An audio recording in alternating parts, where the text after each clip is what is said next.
like some sausage? Daddy, would you like some sausages? Daddy, would you like some sausage? Sausages, sausages. Probably one of the weirdest moments in movie history. Welcome to Flynndogg Woodwork. Today, we're also going to get weird, but we're going to get weird with wood. I found 5 items that some people might consider a little weird, but we're going to take a look at them and see how they work. Let's check out our first item. When the hell is this Google thing going to end? Probably about the same time my computer gets a virus from the websites you're looking at. Ugh. So today we're going to take a look at 5 items that I just recently purchased that I think might be a valuable addition to your shop. Our first item is going to help us create perfect dados, and this is actually a jig. But this is no ordinary jig. This is a micro jig, specifically a MatchFit Micro Jig. Let me tell you a little bit about the MatchFit system. So if you're not familiar with the MatchFit system, it really has everything to do with these clamps. And here's a tapering jig that I featured on an earlier video that I created with a dovetail bit that comes with this system. This allows you to easily slide those clamps into the slots and clamp down your workpiece. But for this jig, we're really only going to need 1 clamp. Now the jig I'm going to show you can be purchased with a clamp, but since I have 2 already, I only purchased the jig itself. So the jig we're going to be taking a look at today is the MatchFit Dado Stop, made by Micro Jig. Let's unbox this and see how it works. So here's the jig itself. This little jig has 1, 2, 3 little arms, and 2 of them are adjustable. It also comes with some easy to read instructions, and I think the best way to show you how this works is to create some perfect fit dados. So let's go over to the table saw. So the first thing that we need to do when setting up this jig is to account for the blade curve. In order to do that, we're going to take the piece of wood that we're going to be cutting the dado into and cross-cut it with your miter gauge. Now you need to attach this piece of wood to your miter gauge, either with clamps or some double-sided tape. So I'm going to do that right now.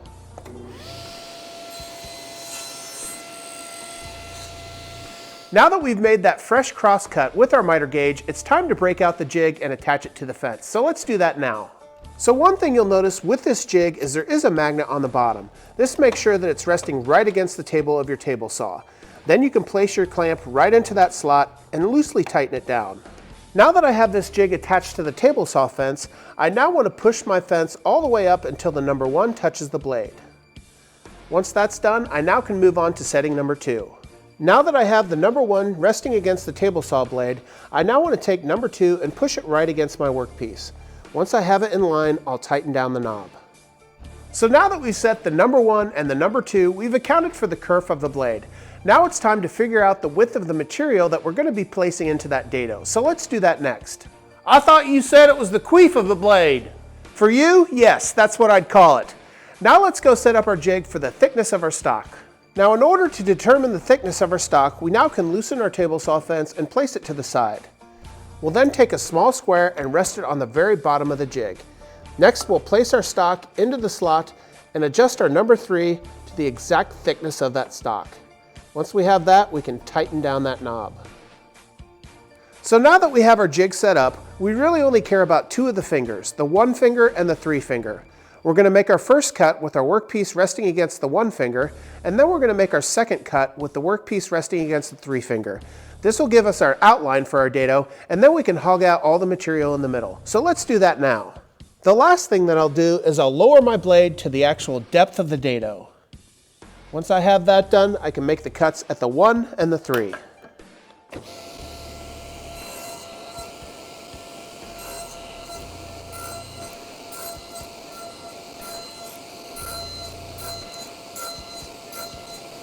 Now that I have that rough dado cut, I can simply place my workpiece into that dado, and you can see it's a perfect fit.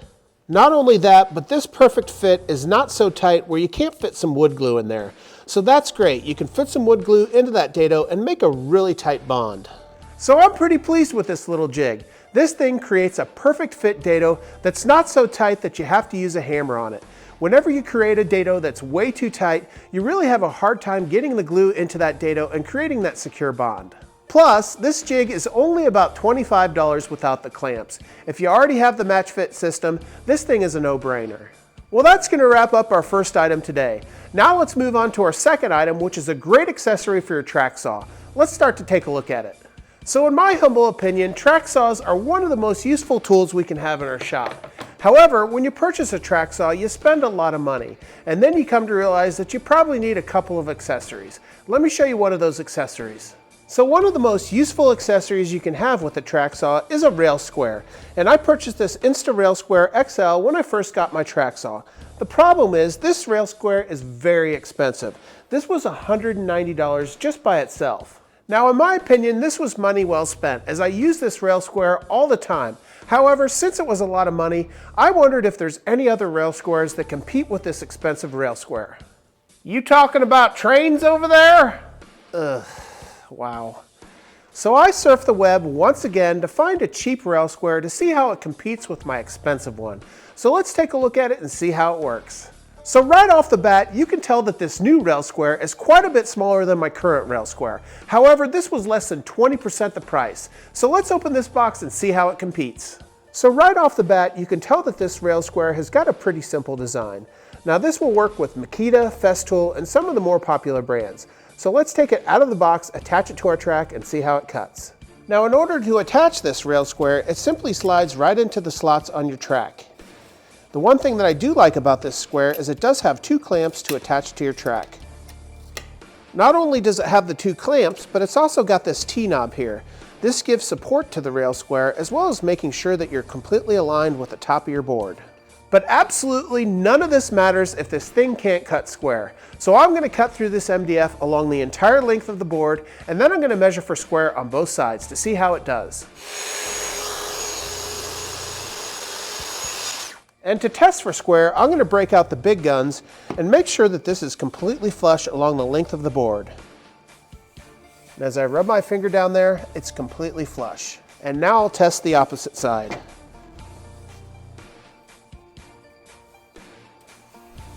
And it's completely flush there as well.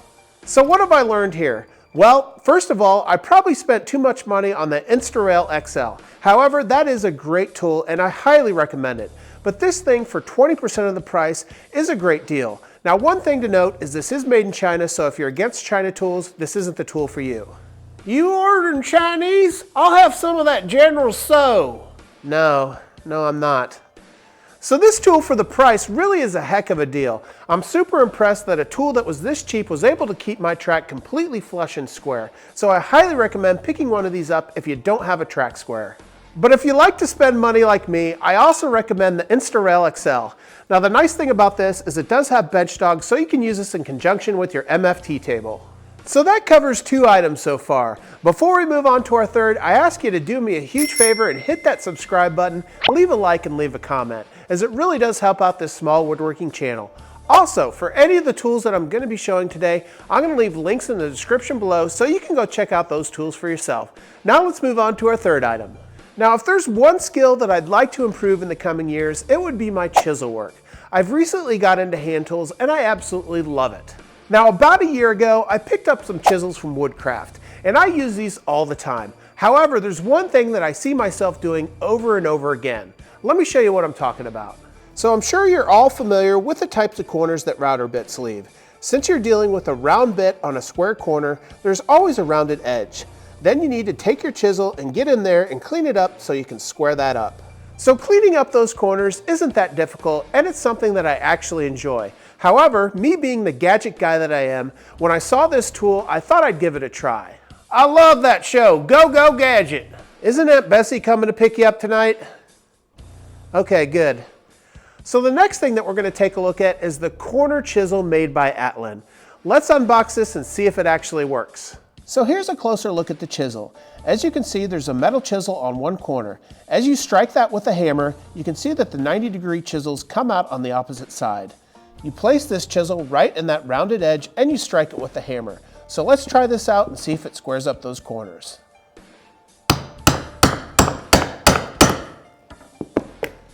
And you can see from that, that's a perfect 90 degrees. In fact, I'm so impressed with that, I'm just going to see if that was beginner's luck. And once again, a perfect 90 degrees. I'm going to be completely honest here. I'm actually amazed at how well that worked. You can see there's a perfect 90 degrees there, and there's essentially no cleanup needed whatsoever. With just a couple of strikes of the hammer, we can square up those rounded edges with no problem whatsoever. And this thing is only 17 bucks. So if you do a lot of router work and you have a lot of rounded corners to square off, you really can't go wrong with this tool. And if you're a hobbyist like me, you know time is of the essence. So get yourself one of these and move on to the next step. Well, that's 3 items down and only 2 to take a look at. Our next item is a safety item. Let's talk about featherboards and why they're important in our shop. You've been talking to Birdman again? I sure did. I get all my featherboard advice from Birdman. Believe that. Birdman told me I needed to elevate. 100. Let's take a look at the featherboards I have right now and why he told me to elevate. So featherboards can come in all shapes and sizes. I've got the Featherboard Pro. I have one of my favorite, the Hedgehog. I've got the expensive Mag Switch. And I've got the Sommerfeld Unique Featherboard. However, all of these have one problem. All of these featherboards have a fairly low profile. My largest featherboard is the Sommerfeld Tools featherboard, coming in at just over 1.5 inches. If we look at some of the others, we're typically at about 1/2 inch for each.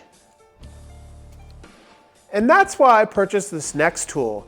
A lot of times when I go to the sawmill, I'll get wood that's just a little bit too thick, and maybe I want to resaw it so that I can use as much material as possible. And as much as I love these thin featherboards, they just don't provide enough support when you're running larger stock either through your table saw or your bandsaw. And that's why Birdman told me I needed to elevate. We're going to take a look at the Featherboard Duo and see how it compares to some of these thin featherboards. So what comes in the box with this featherboard? Well, essentially you get 2 single featherboards with the hardware to make them individual featherboards. But you also get 2 razors to connect the 2 featherboards and the hardware to make them elevated. So let's take a look at the first option and make these 2 single featherboards. Now, one of the first ways that you could use these 2 featherboards is to have them perpendicular to each other. That way you have support on the top of your workpiece as well as the side as you push it through things like your table saw.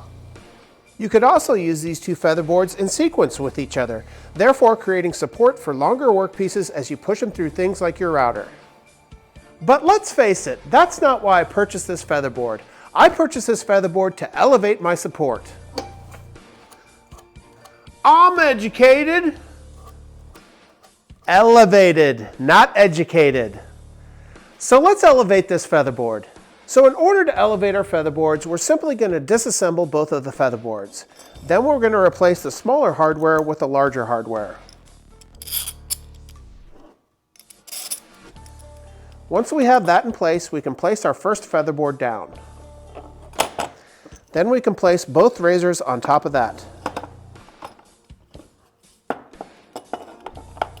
Once that's done, we place our last featherboard and tighten the 2 knobs. Now that we have the elevated featherboard assembled, let's take it over to the bandsaw and see how it works. So having the featherboard elevated like this will allow me to easily resaw thick boards so that I can get the most out of my wood. And if we look at how much it's increased our height, you can see it goes from the original 3/4 inch all the way up to 3.5 inches tall. So whether you're doing some resawing or you just want a little extra support for your wood as you push it through things like your router, your table saw, or your bandsaw, the Bow Dual Featherboard could be the solution for you. Well, that's 4 pretty amazing tools that we've looked at so far. We only have 1 left to go, and this next tool is made by Rockler. Let's start to take a look at it. So my assembly table has been lacquered, and then I've waxed it and re-waxed it multiple times. And the reason I did this was to prevent things like glue from sticking to the tabletop. However, as you can hopefully see from this image, there's all sorts of spots where glue has stuck. And the reason there's so much glue on my assembly table is because it's an assembly table. I do most of my glue ups on this table. So I needed something to protect this table just a little bit more. And that's what we're going to take a look at. So I purchased this next item when I had some free time and I was moseying around Rockler. And that's this XL Project Mat. Now this thing is on sale right now, so if you get a chance, get this while it's on sale.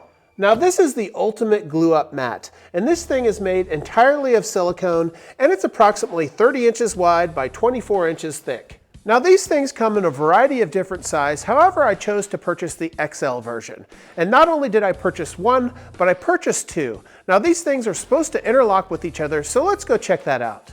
So on the end of each mat are these little notches, and these allow you to put 2 silicone mats together and prevent any glue from seeping through. Well, you may be wondering, what do these mats look like when you've spilled glue on them and it's set for a day? Well, yesterday I poured some glue on one of these mats. Let's take a closer look and see how easily that glue gets removed. So here's the glue that I spilt on the mat yesterday. And as you can see, that glue peels right off and easily comes off that silicone. Another nice feature of these mats is they do have small little tray areas, and this prevents small things from rolling off the edge of your table. So whether it's a pencil or some nuts, this thing provides a little bit of support and prevents things from rolling off the edge of your table. Ha ha, you said nuts! I think this would be a great place to end this video. Thanks for joining me on checking out these 5 new items for my shop. If you haven't already, make sure you hit that subscribe button, leave a like, and leave a comment. Until next time, take care as always. Hey, I think he's gone. I've got a better YouTube channel. It's called Burt. Check it out.